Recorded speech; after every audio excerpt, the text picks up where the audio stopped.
اگر تم بسمہ کو چھڑاتے ہو تو میں کل ہی تمہارے ساتھ جا کے ڈیورس فائل کرواؤں گی، اور نہ صرف یہ بلکہ جائیداد کے 50-50 کی جگہ ہم 75-25 کر لیں گے۔ تو زویا اقسم چودھری طلاق کے بعد میری اسسٹ لے گی؟ وہ پلے فل انداز میں ہونٹوں کو ٹوئسٹ کرتا ہلکا سا مسکرا کر بولا تو زویا اس کے سیدھے گال پر پڑنے والا خوبصورت ڈمپل دیکھنے لگی۔ وہ حسین اور قاتلانہ ڈمپل خود ہی اس کی توجہ اپنی جانب کھینچ گیا تھا۔ یہ تو قانون ہے، ڈیورس کے بعد میاں بیوی کے درمیان اسسٹ آدھے آدھے ہوتے ہیں۔ تو اور تمہیں یہ خوش فہمی کیوں ہوئی کہ میں تمہیں طلاق کے بعد اپنی جائیداد کا 50% دینے والا ہوں؟ کیا مطلب تم طلاق کے بعد میرا حصہ کھانے والے ہو؟ زویا فوراً ہی پریشان ہو کر پوچھ اٹھی۔ یادداشت تمہاری گئی ہے زویا اقسم چودھری، میری نہیں۔ میرج کرتے وقت تمہارا ایگریمنٹ ہوا تھا جس پر تم نے خود سائن کیا تھا، اس کے مطابق تم طلاق کے وقت 1 ریال برازیل کرنسی بھی نہیں لے سکتی مجھ سے۔ اس کا انکشاف زویا کے پاؤں کے نیچے سے زمین کھینچ گیا تھا۔ نہیں کر یار، کیوں رلا رہے ہو؟ وہ بچوں کی طرح روندو منہ بنا کر بے اختیار بول اٹھی۔ میں گدھی تھی کیا میری عقل پر پتھر پڑ گئے تھے؟ یہ کس طرح کا انفیئر کانٹریکٹ سائن کیا تھا میں نے؟ آرس کے سامنے ہی وہ اپنے بال نوچنا شروع ہو گئی تھی۔ ویلکم ٹو آور چینل نوفس بائی حسن کمل۔ السلام علیکم لسنر، کیسے ہو آپ سب لوگ؟ آئی ہوپ آپ لوگ سب ٹھیک ہوں گے، خیریت سے ہوں گے۔ تو جناب میں آپ لوگ کے لیے لے کر آئی ہوں حسن کنول کا ناول رازدار محبت کی قسط نمبر 4 لے کر۔ تو آئیے ہم بغیر تاخیر کے شروع کرتے ہیں۔ کافی دیر تک وہ وہاں بیٹھ کر روتی رہی، اپنے اعمال کا خود ہی حساب کتاب کرتی رہی۔ پہلے دل کو ایک آس تھی، ایک تسلی کہ ہم نکاح کریں گے اور سب ٹھیک ہو جائے گا، مگر اب کیا؟ نکاح تو وہ نہیں کرنے والا، تو پھر وہ کس کو دھوکہ دے رہی تھی؟ خود کو؟ ہاں، خود کو ہی تو دھوکہ دے رہی تھی۔ وہ اب تو کچھ بھی باقی نہ رہا تھا اس لیے جو کیا وہ کس کھاتے میں گیا؟ یہ سوچ اس کے ہاتھ پاؤں لرزنے لگے۔ اس نے زنا کیا تھا نکاح کے لالچ میں، اور ایک بار نہیں بار بار کیا تھا۔ اسے اس کا لالچ لے ڈوبا تھا، محبت پانے کا لالچ، زندگی بھر کی خوشیوں کا لالچ، اس شخص کی جائز آرزو بننے کا لالچ۔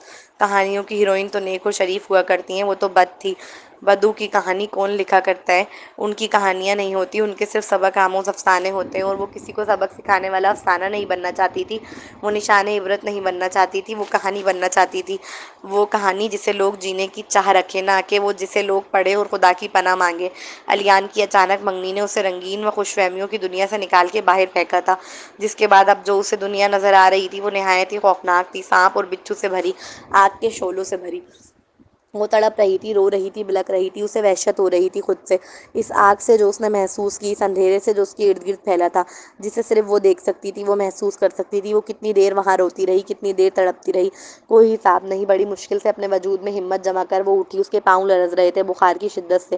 اس نے دروازہ لاک کیا اور لاؤنج کی ساری لائٹیں آن کر دیں۔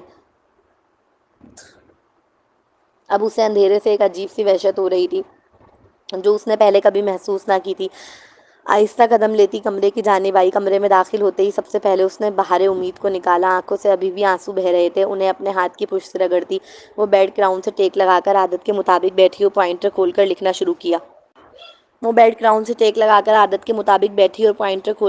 شروع کیا۔ لوگ پہلے فال کرتے ہیں پھر لکھتے ہیں، وہ پہلے لکھتی تھی پھر فیل کیا کرتی تھی، آج بھی وہ یہی کر رہی تھی۔ نورالایمان آج سے ہی علیان فتح کو چھوڑ دے گی، چاہے وہ کتنا ہی روئے یا گڑ گڑائے، اس کے ساتھ کے لیے وہ معاف نہیں کرے گی، وہ اسے نہیں اپنائے گی۔ اور نورالایمان جو ایک بات لکھ دے پھر وہ بدلہ نہیں کرتی، وہ پتھر پر لکیر کی مانند ہوتی ہے۔ وہ بیڈ پر بے چینی کے عالم میں کروٹیں بدلتا ہوا نوجوان جانتا بھی نہیں ہوگا کہ وہ دور ہو گئی آج اس سے، ہاں اب نہیں ملنے والی وہ اسے، فیصلہ ہو چکا تھا، اب وہ کتنا ہی تڑپے نہیں ملے گی وہ اسے۔ کبھی کبھار ہم خود بھی نہیں جانتے کون ہمارے دل کے کتنا قریب ہے، وہ بھی ابھی کہاں جانتا تھا، شاید وہ ناراض ہے اس لیے آج بھی آفس نہیں آئی، یہی سوچ اسے فون نہیں کیا، لیکن اب بے چین تھا، بے قرار تھا، بے تاب تھا، کب سے کروٹیں بدل رہا تھا مگر نیند نہیں آ رہی تھی، آتی بھی کیسے، ایک بار بھی بات نہیں ہوئی تھی اس سے، مگر وہ کہاں جانتا تھا یہ تو فقط ابتدائے بے چینی ہے، ابتدائے بے قراری ہے، ابھی تو بہت جلنا ہے، ابھی تو بہت تڑپنا ہے، کیونکہ وہ تو اسے زندگی بھر کے لیے چھوڑنے کا فیصلہ کر چکی ہے، مگر اصل سوال یہ تھا کہ کیا وقت آنے پر وہ چھوڑ سکے گا اسے؟ اکڑ کر کے کہہ آیا کہ آج سے باہر شادی نہیں کرتے اس لیے شادی نہیں کرے گا، لیکن پھر کیا کبھی سوچا باندھ کے کیسے رکھے گا بھلا؟ بغیر شادی کے آپ کسی عورت کو زندگی بھر باندھ کے رکھ سکتے ہو؟ کچھ لوگ دنیاوی معاملات میں جتنے ذہین ہوتے ہیں، دل کے معاملات پہ اتنے ہی بے وقوف، بہت وقت لگتا ہے انہیں اپنے دلی معاملات سمجھنے میں، اتنے میں اکثر ٹرین چھوٹ جاتی ہے۔ موم مجھے برازیل بلا لے۔ اپنے پاس بہار امید رکھنے کے بعد اس نے سب سے پہلے اپنی والدہ کو کال ملائی تھی۔ برازیل یوں اچانک؟ ملائکہ بیگم چونکی تھی اس کے اچانک فیصلے پر۔ اچانک نہیں، بہت سوچ سمجھ کر فیصلہ کیا ہے میں نے، آلیان فتح میری جان نہیں چھوڑے گا، اگر میں یہاں رہی تو آپ مجھے وہاں بلا لیں، میری شادی وہیں کرا دیجیے گا۔ اس کے نارمل لہجے میں کہنے کے باوجود ملائکہ بیگم کو شوق لگا تھا۔ انہیں تو لگ رہا تھا انہیں ابھی نور کو بہت منانا پڑے گا، اس کی ذہن سازی کرنی پڑے گی۔ وہ غصے میں لگ رہی تھی آخری بار جب اس سے فون پر بات ہوئی، مگر اس لمحے وہ ٹھنڈے و ٹھہرے ہوئے سمندر کی مانند لگ رہی تھی جو اپنے آپ میں کسی صورت نارمل نہیں تھا۔ تمہیں کوئی اعتراض نہیں ہے صدام صاحب سے شادی کرنے میں؟ اب ان کے سوال پر اس نے ایک گہری سانس ہوا میں خارج کی۔ جو اللہ کو میرے لیے منظور، یہ نہ کہا کہ راضی ہے چونکہ دل راضی نہیں تھا، یہ بھی نہ کہا کہ راضی نہیں ہے کیونکہ دماغ راضی تھا، سب اللہ پر چھوڑا جو وقت اور حالات کو بہتر بنا دینے پر قادر ہے۔ ٹھیک ہے، تم فکر مت کرو، میں تمہارے لیے یہاں آنے کا جلد سے جلد انتظام کرتی ہوں، ویسے بھی یہاں کا ویزا جلدی لگ جاتا ہے۔ ملائکہ بیگم کی یقین دہانی کرانے کے باوجود وہ تیزی سے بولی، جلدی نہیں چاہیے، کل چاہیے، میں چاہتی ہوں آپ مجھے کل ہی وہاں بلائیں، میں یہاں ایک دن اور نہیں رہنا چاہتی۔ سن رہی ہیں نا آپ، ایک دن اور نہیں؟ اس کے لہجے میں جو موجوں کا طوفان اٹھ رہا تھا وہ اسے محسوس کر سکتی تھی۔ ٹھیک ہے، میں تمہارے ڈیڈ سے بات کرتی ہوں، وہ بہت پاورفل لوگوں کو جانتے ہیں یہاں پر۔ ملائکہ بیگم کے پورے جملے میں اگر کوئی لفظ شدید قابل اعتراض تھا اس کے لیے تو وہ تھا ان کا لفظ ڈیڈ۔ ڈیڈ نہیں، آپ کے تیسرے شوہر میرے، وہ آگ بگولا ہو کر اچانک چیخی تو ملائکہ بیگم نے ڈر کر سیل کو اپنے کان سے تھوڑا دور کیا۔ یہ لڑکی آج بھی اپنے باپ کے لیے کتنی جذباتی ہو جاتی ہے، وہ دل ہی دل میں کڑکڑائی۔ اچھا غصہ تو نہ ہو، کام تو وہی کروائیں گے تمہارا، اور میں بتا رہی ہوں جب یہاں آؤ تو ان سے تمیز سے بات کرنا، یہ لوگ بہت خاندانی ہیں، یہاں تمہاری بدتمیزیاں نہیں چلیں گی۔ بس ملائکہ بیگم کا خاندانی لفظ ادا کرنا تھا کہ نور بے دھڑک طنزیہ بول اٹھی۔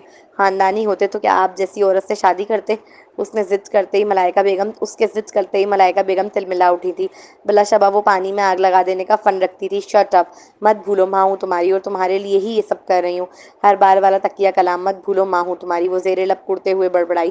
آپ کے لیے کبھی کچھ لکھا نہیں میں نے، لیکن یقین جانے جس دن بھی لکھوں گی صرف ایک لفظ لکھوں گی، سوری۔ وہ کال ڈسکنیکٹ کے بعد اسکرین کو دیکھ مفہومانہ انداز میں بولی۔ اگلا سین۔ زویا کو اپنا پرانا سیل مل گیا تھا لیکن اس میں کسی کا نمبر نہیں تھا سوائے آریز کے یا اس کی اپنی سیکرٹری وسما کے۔ وہ بہت پریشان ہو گئی تھی، آخر کسی کا بھی نمبر کیوں نہیں تھا اس کے فون میں؟ اس نے یہ سوال اپنی ملازمہ شیری انٹی سے بھی کیا مگر انہوں نے لا علمی میں ایسے کندھے اچکائے جیسے وہ کچھ جانتی ہی نہ ہو، جبکہ زویا کو یقین تھا وہ بہت کچھ جانتی ہیں مگر بس منہ نہیں کھولتی، اس کے لیے اندھی گونگی بہری بن کر گھومتی ہیں، ورنہ ایسا کیسے ممکن ہے کہ گھر کی پرانی ملازمہ کو گھر کی مالکن کے متعلق کچھ علم ہی نہ ہو؟ وسما جیل میں تھی اور اسے وسما کو کسی بھی صورت باہر نکالنا تھا، لیکن اس کے پاس تو کوئی فیملی یا فرینڈس ہی نہیں تھے جن سے وہ مدد مانگ سکے۔ رہ دے کر ایک ہی بندہ بچ گیا تھا جس سے وہ مدد مانگ سکتی تھی، وہ تھا اس کا شوہر، وہ بے شرم سائیکو آریز ملک۔ پوری رات اس کا انتظار کرتی رہی مگر وہ رات بھر گھر ہی نہ آیا، دوسرے دن مزید انتظار نہیں کر سکتی تھی اس لیے اس کے آفس جا پہنچی۔ ہیلو آریز ہے آفس میں؟ وہ بلیک ٹی شرٹ پر ڈارک ریڈ کلر کا کوٹ و بلیک پینٹ زپ تن کیے ہوئے تھی۔ برازیل میں خواتین کے لباس خاصا برہنہ ہوتے ہیں مگر وہ فل کپڑے پہنا کرتی، نہیں جانتی کیوں، عادت تھی یا شاید یادداشت جانے کے بعد جب اس نے اپنی الماری دیکھی تو اس میں سارے سوٹ جو تھے وہ فل آستینوں اور فل پینٹس والے تھے، وہ کمفرٹیبل تھی ان کپڑوں میں، جبکہ وہ ایک فیشن ڈیزائنر تھی اور فیشن کے اعتبار سے وہ سوٹ اتنے خاص اچھے نہیں تھے۔ زویا کی ریسیپشنسٹ سے پوچھتے ہی وہ اسے اچنبھے سے دیکھنے لگی۔ جی سر کے پرسنل انفارمیشن ہم بتا نہیں سکتے باہر والوں کو۔ ریسیپشنسٹ کا دیا جواب اسے حیران کر گیا تھا۔ کیا؟ کون باہر والے؟ تم مجھے نہیں پہچانتی؟ زویا کے فل ایٹیٹیوڈ میں کہتے ہی ریسیپشنسٹ نے اپنے برابر والی لڑکی کو کونی ماری، اب وہ بھی اس کی جانب متوجہ ہو چکی تھی۔ آپ کوئی سیلیبریٹی ہیں میم؟ وہ دوسری ریسیپشنسٹ اس سے دیکھ خاصا الجھ کر پوچھ رہی تھی۔ کیا مذاق تھا؟ آریز ملک کی بیوی تھی وہ، اس کمپنی کے مالک کی بیوی، اور اسے کوئی جانتا تک نہیں تھا، مگر کیوں؟ آریز ملک نے کبھی بھی اپنی بیوی کو سوشلائز نہیں کیا تھا، نہ ہی وہ اسے کبھی میڈیا کے سامنے لایا، اس لیے بہت کم لوگ ہی زویا کو جانتے تھے، باقی سب نے صرف میڈیا کے تھرو سن رکھا تھا کہ کوئی زویا ہے جو آریز ملک کی بیوی ہے اور اس نے دھوکے سے اس سے شادی کر رکھی ہے جسے وہ اب طلاق دینے والا ہے۔ طلاق کی خبریں بہت عام تھیں، اس کے متعلق اتنی نیگیٹیوٹی پھیلی ہوئی تھی لوگوں میں کہ لوگوں نے اسے بن دیکھے بھی ہزاروں گالیاں دے رکھی تھی۔ نہیں، میں آریز ملک کی بیوی ہوں، بہت امبیرس فیل کر رہی تھی وہ اپنی پہچان خود بتاتے ہوئے، وہ بھی اپنے ہی شوہر کی کمپنی کے ریسیپشن پر کھڑے ہو کر۔ اب پہلے والا ایٹیٹیوڈ بھی نہیں تھا اس کے لہجے میں۔ آریز ملک کی وائف؟ ریئلی؟ بس اس کا جملہ سننا تھا، وہ دونوں ایسے ہنسنے لگیں جیسے اس نے کوئی مذاق کیا ہو۔ کیا مطلب ریئلی؟ میں وائف ہوں ان کی، وہ آخری جملے پر غصے سے خاصا جماؤ دے کر بولی۔ آپ کو پتہ ہے میم، آپ 526ویں عورت ہیں جو یہاں آ کر یہ دعویٰ کر رہی ہیں کہ وہ آریز سر کی وائف ہیں، ان میں سے ایک ہنستے ہوئے بتانے لگی، جسے سن زویا کا چہرہ سرخ پڑا۔ میں واقعی ان کی وائف ہوں، وہ خاصا جماؤ دے کر ایک ایک لفظ بولی۔ میم اگر آپ ان کی وائف ہے تو فون کر کے خود ہی کیوں نہیں پوچھ لیتی ان سے کہ اوپر آفس میں ہے یا نہیں؟ ان میں سے ایک ریسپشنسٹ نہایت استدعائیہ انداز میں اسے مشورہ دینے لگی۔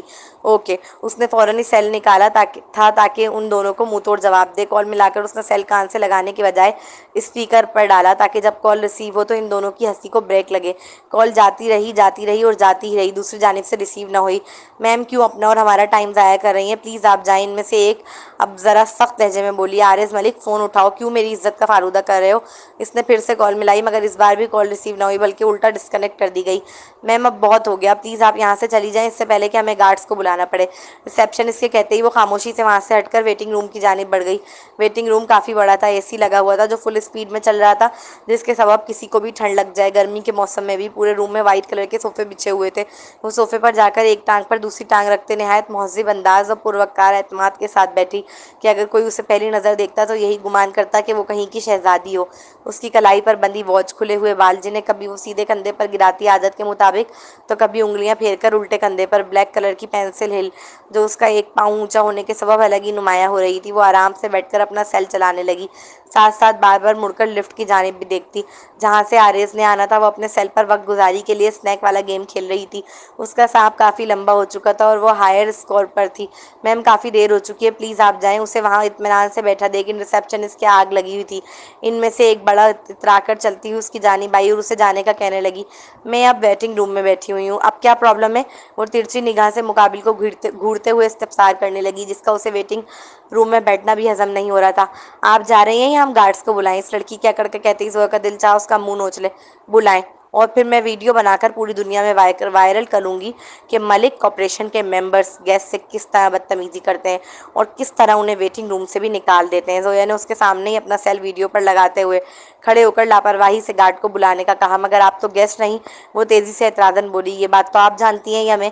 باہر والے تو نہیں جو یہ ویڈیو دیکھیں گے؟ وہ پیاری سی مسکان ہونٹوں پر سجائے مطمئن انداز میں بولی تو ریسیپشنسٹ کے پسینے چھوٹے۔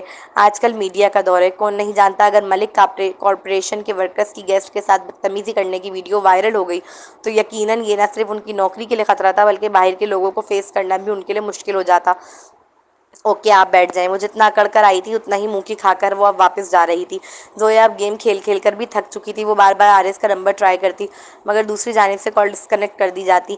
آخر اس سائیکو کا مسئلہ کیا ہے؟ ایک کال تک نہیں اٹھاتا میری؟ وہ روندی سی آواز میں سیل کی اسکرین دیکھتے ہوئے بڑبڑائی۔ تھک چکی تھی وہ انتظار کرتے کرتے، اب تو اسے نیند کے جھونکے آنے لگے تھے۔ ٹھیک ہے، کل کی میٹنگ فکس کر دینا۔ وہ اپنی لیدر کی سیٹ پر ڈلے بلیک کوٹ کو اٹھا کر پہنتا ہوا اپنے سیکرٹری وسیع خان کی جانب دیکھ آہستگی سے گویا ہوا۔ وسیع پٹھان تھا، سرخ و سفید رنگت کا مالک، عارض کا سب سے بھروسے مند آدمی۔ عارض کے دو سیکرٹری تھے جو اکثر اس کے ساتھ ہی رہا کرتے اور الگ الگ کاموں کو مینج کرتے۔ وسیع جتنا نرم مزاج اور ٹھنڈا تھا، ثقلین اتنا ہی گرم مزاج اور آگ بگولا۔ اسے بات بات پہ غصہ آ جایا کرتا تھا مگر وفاداری میں وہ جان بھی دے سکتا تھا عارض کے لیے اپنی۔ سر، مسٹر فیروز راجپوت کی کال آئی تھی، ان کی بیٹی پاکستان میں رہتی ہے، وہ اسے یہاں بلانا چاہتے ہیں، وہ بھی جلد سے جلد۔ انہوں نے آپ سے ریکویسٹ کی ہے اس حوالے سے۔ وسیع کے بتاتے ہی عارض نے بے تاثر نگاہ سے اس پر ڈالی۔ فیروز راجپوت کی کوئی بیٹی بھی ہے؟ ثقلین چاہ کر بھی اپنی حیرت ظاہر کرنے سے نہیں روک سکا تھا۔ ہاں، ابھی ریسنٹلی دوسری شادی کی ہے انہوں نے۔ سنا ہے پورے خاندان کافی خفا ہے ان سے اس شادی کو لے کر، مگر وہ شرابی کب کس کی سنتا ہے۔ عارض اپنے کوٹ کے بٹن لگا رہا تھا جب وسیع گرما گرم نیوز دینے والے انداز میں بتانے لگا۔ تو سر کیا کرنا ہے؟ وسیع اب اس کا بریف کیس اٹھاتے ہوئے نہایت مہذب انداز میں پوچھ رہا تھا۔ کر دو مدد، وہ احسان کرنے والے انداز میں کہتا باہر کی جانب بڑھا۔ ثقلین نے فوراً ہی اس کے لیے دروازہ کھولا۔ وہ تینوں لفٹ میں داخل ہوئے۔ جب لفٹ کی ڈنگ کر کے رکنے کی آواز آئی تو زویا جھونکے لیتے لیتے رکی۔ بس ایک نگاہ اور وہ دور سے ہی اس ویٹنگ روم میں نیند میں جھونکے لیتی ہوئی لڑکی کو پہچان گیا تھا۔ لمحہ بھر کے لیے وہ تھم گیا، پھر اسے مکمل اگنور کرتے وہ باہر کی جانب جانے لگا۔ عارض، میں کب سے ویٹ کر رہی ہوں تمہارا، اور تم میرا فون کیوں نہیں اٹھا رہے تھے؟ عارض کو دیکھتے ہی اس کی ساری نیند بھاگ گئی تھی۔ وہ فوراً ہی اٹھ کر بھاگتی ہوئی اس کی جانب آئی۔ تم یہاں کیا کر رہی ہو؟ نہایت بے تاثر لہجے میں استفسار کیا، جیسے جانتا ہی نہ ہو کہ وہ اس کا انتظار کر رہی تھی نیچے۔ کتنی کالز کی ہیں اس نے؟ تم کل گھر نہیں آئے تو میں آفس چلی آئی۔ بسمہ جیل میں ہے، پلیز اس کی مدد کر دو، اس نے سیلف ڈیفینس میں مارا تھا، وہ بے قصور ہے بیچاری۔ وہ بول رہی تھی ابھی کے مقابل اس کے برابر سے انسنی کرتا گزر کر جانے لگا۔ وہ بھی ڈھیٹ تھی، اتنی آسانی سے کہاں پیچھے چھوڑنے والی تھی، ساتھ ساتھ اس کے پیچھے پیچھے آنے لگی۔ زویا، ہم اس پہ بات کر چکے ہیں۔ وہ باہر آ کر کھڑا ہوا اپنی گاڑی کے انتظار میں تو زویا تیزی سے اس کے روبرو آئی اس کا راستہ روکنے کے لیے۔ زویا کے راستہ روکنے پر اس نے سرد نگاہ اس کے چہرے پر ڈالتے سپاٹ سے لہجے میں کہا، وہ بیچاری بے قصور ہے، تمہیں نہیں لگتا ہمیں اس کی مدد کرنی چاہیے؟ زویا بیچارگی والا چہرہ بنا کر چہرہ بنا کر اس سے رحم کی امید کر رہی تھی۔ نہیں، پھر وہی دو ٹوک انکار۔ ٹھیک ہے تو ڈیل کر لیتے ہیں۔ وہ سمجھ گئی تھی اس سامنے کھڑے پتھر دل انسان سے رحم کی امید کرنا بیکار ہے، اس لیے وہ زبان استعمال کی جو اس کے نزدیک وہ سب سے بہتر سمجھتا ہے۔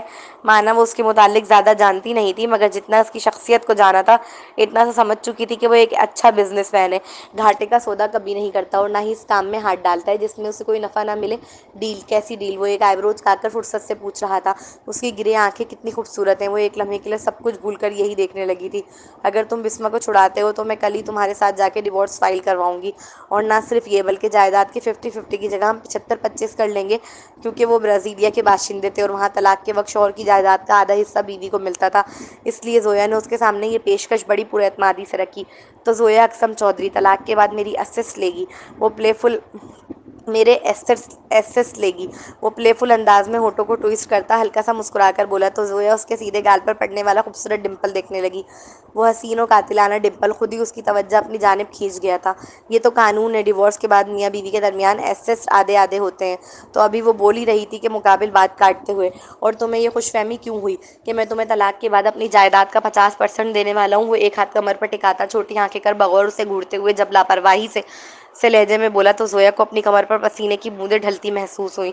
اس شخص کی پرسنالٹی کا اپنا ہی روب اور دبدبا تھا، کوئی شخص زیادہ دیر اس کی شارپ آنکھوں میں نہیں دیکھ سکتا تھا۔ کیا مطلب؟ تم طلاق کے بعد میرا حصہ کھانے والے ہو؟ زویا فوراً ہی پریشان ہو کر پوچھ اٹھی۔ یادداشت تمہاری گئی ہے زویا اقسم چودھری، میری نہیں۔ میرج کرتے وقت ہمارا ایگریمنٹ ہوا تھا جس پر تم نے خود سائن کیا تھا۔ اس کے مطابق تم طلاق کے وقت ایک ریال برازیل کرنسی بھی نہیں لے سکتی مجھ سے۔ اس کا انکشاف زویا کے پاؤں کے نیچے سے زمین کھینچ گیا تھا۔ نہیں کر یار، کیوں رلا رہے ہو؟ بچوں کی طرح روندو منہ بنا کر بے اختیار بول اٹھی۔ ابھی تک وہ اسی خوش فہمی میں جی رہی تھی کہ اسے طلاق کے بعد عارض ملک کی آدھی جائیداد ملے گی جس کے ساتھ وہ ایک اچھی زندگی گزار سکتی ہے، مگر اب پتہ چلا تھا کہ اس نے تو اپنے پاؤں پہ بہت پہلے ہی کلاڑی مار لی تھی۔ میں گدھی تھی کیا میری عقل پر پتھر پڑ گئے تھے؟ یہ کس طرح کا انفیئر کانٹریکٹ سائن کیا تھا میں نے؟ عارض کے سامنے ہی وہ اپنے بال نوچنا شروع ہو گئی تھی۔ وہ حسین نوجوان پرسکون انداز میں کھڑا 1-2 ثانیوں تک اسے دیکھتا رہا، پھر اس کی گاڑی آ گئی۔ وہ اس نازک سی لڑکی کو وہیں کڑتا ہوا چھوڑ کر مڑ کر چل دیا تھا۔ ٹھیک ہے، مت کرو تم میری مدد، میں بھی پھر تمہیں ڈیورس نہیں دینے والی۔ زندگی بھر تمہاری وہ محبوبہ تحریم دوسری عورت بن کر رہے گی۔ زویا کا بس جل کر بولنا تھا کہ عارض کے قدم از خود رکے۔ کیا کہا تم نے؟ وہ پلٹ کر اس کی جانب دیکھ برف کی مانند سرد لہجے میں پوچھنے لگا۔ اس کی شارپ گرے آنکھیں 1-2 لمحوں کے لیے زویا کو خوف میں مبتلا کر گئی تھی، مگر بسمہ کی خاطر اسے تو لڑنا ہی تھا، ورنہ وہ بیچاری جیل میں ہی پڑی رہے گی۔ بسمہ کبھی جیل میں نہ ہوتی اگر اس نے انزلہ کے سامنے اس کی سائیڈ نہ لی ہوتی۔ یہی کہ میں ڈیورس نہیں دینے والی۔ بڑی مشکل سے ہمت کی اس دروبدار شخص کے سامنے تن کر بولنے کی۔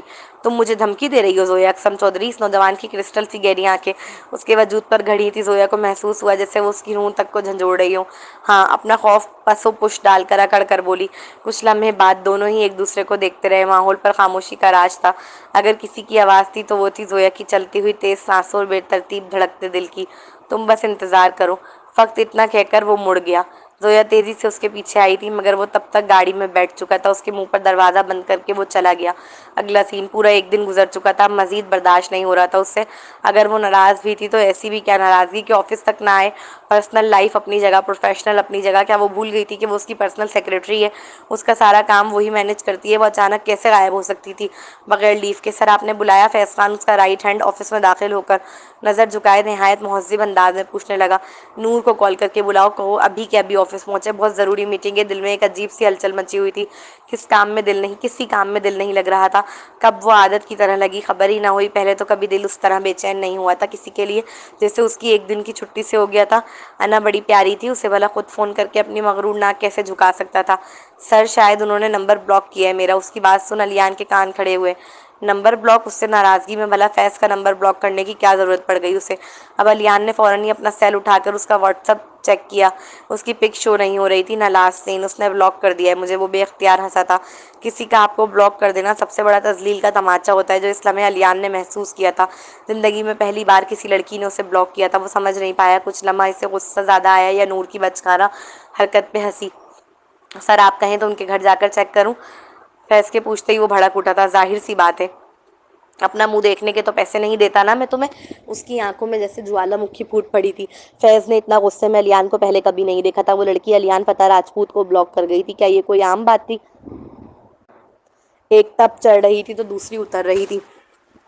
اوکے سر، میں ابھی جاتا ہوں، وہ تیزی سے کہہ کر چل دیا تھا۔ سنو، وہ جس بھی حالت میں اٹھا کر میرے ہوٹل لے آؤ، سختی سے حکم صادر کیا۔ اوکے سر، جلدی، وہ حلق کے بل چیخا۔ فیض ہڑبڑا کر تیزی سے اس کے آفس سے نکل گیا تھا۔ اس میں ہمت نہیں تھی علیان فتح کے غصے کو مزید سہنے کی۔ وہ اب اپنی سیٹ سے ٹیک لگا کر اپنی پیشانی سیدھے ہاتھ کی انگلیوں سے رگڑ رہا تھا۔ کچھ دیر بعد خاموش آفس میں اس کے سیل کے رنگ ہونے کی آواز گونجی۔ وہ جو اپنے سر پکڑے ہوئے بیٹھا تھا فوراً ہی سیل اٹھا کر کال ریسیو کی۔ سر، مس نور کا اپارٹمنٹ خالی ہے۔ یہ سنتے ہی وہ چونک کر سیدھا ہوا۔ کیا مطلب خالی ہے سر؟ نور میڈم کی ضرورت کا سارا سامان غائب ہے اپارٹمنٹ سے، صرف فرنیچر رکھا ہوا ہے گھر میں، اور ہم نے نیچے فلور پر جو خاتون ہے ان سے معلومات کی تو پتہ چلا کہ 1 گھنٹے پہلے ہی وہ یہاں سے ٹیکسی میں نکلی ہیں ایئرپورٹ جانے کے لیے۔ وہ جملے تھے یا ایٹم بم؟ اس نے اپنے پورے وجود میں ایک انجانی تکلیف کو بڑھتا ہوا محسوس کیا۔ 1-2 لمحوں کے لیے وہ جیسے سانس لینا بھول گیا۔ اس لڑکی کی بھوری بلی جیسی آنکھیں چھم سے آنکھوں کے آگے لہرا گئی تھی۔ مجھے پتہ بھی نہیں چلا اور میری چھوٹی مرغی کے اتنے پر نکل آئے کہ اڑان بھرنے کی کوشش کرنے لگی۔ وہ دانت پیستے ہوئے بڑبڑایا اور اگلے ہی لمحے ایئرپورٹ جانے کے لیے کھڑا ہوا۔ میں بھی دیکھتا ہوں تم کیسے اس ملک کو چھوڑ کر باہر جاتی ہو، وہ بھی بغیر میری مرضی کے۔ ابھی کے ابھی معلوم کرو وہ کہاں جا رہی ہے، کتنے بجے کی فلائٹ ہے، ہر ایک ڈیٹیل۔ Okay sir. فیض کی بات بھی اس نے مکمل نہیں سنی، اس سے پہلے کال ڈسکنیکٹ کرتا وہ آفس سے نکل گیا تھا ایئرپورٹ جانے کے لیے۔ سر، معلوم ہو گیا وہ برازیل جا رہی ہیں، آدھے گھنٹے میں فلائٹ ہے۔ وہ ابھی راستے میں تھا جب فیض نے اسے کال پر بتایا وہ کہیں نہیں جانا چاہیے۔ سمجھ رہے ہو نا، وہ تو عشق عالم میں آرڈر جاری کر چکا تھا۔